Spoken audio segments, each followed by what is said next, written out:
এই দেখতে পাচ্ছেন এখানে ফুটিং এর চেকিং করা হচ্ছে, কলম পজিশন ঠিকঠাক আছে কিনা।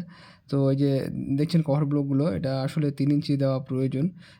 নিচে শোলিং করে তার উপর 3 ইঞ্চির পিভিসি করে তার তার উপর 3 ইঞ্চির কভার ব্লক দেওয়া প্রয়োজন। তো সেখানে দেখলেন যে 2 ইঞ্চির কভার ব্লকগুলো দেওয়া রয়েছে।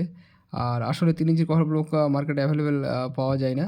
তো সেখানে দেখতে পাচ্ছেন যে এখানে আবার কিছু ইট ব্যবহার করছে। তো আসলে এই ইটগুলো কিন্তু ব্যবহার করা যাবে না। কেননা সেই ইট কিন্তু নিচে থেকে জলগুলোকে কিন্তু অ্যাবজর্ব করবে, অর্থাৎ শোষণ করে কিন্তু রডে আসবে এবং মরিচা পড়বে। তো এখানে অনেক সময় আমরা বারণ করা সত্ত্বেও এগুলো ইটগুলো ব্যবহার করে, এবং আপনাদের সেই জিনিসটা অবশ্যই যারা ভিডিওটা দেখছেন খেয়াল রাখবেন যেন কোনো সময় যেন ইট না ব্যবহার করেন। সেটা নিজে থেকেই নিজে বাড়িতে বা যেখানে কাজ চলছে সেই সাইটে আপনারা কিন্তু 3 ইঞ্চির কভার ব্লকগুলো আপনারা বানিয়ে নেবেন। আর দেখছেন পুরো এই যে সাইটটা, এটা আসলে এই প্রজেক্টটা 22টি কলম দিয়ে তৈরি হবে এই বিল্ডিংটা।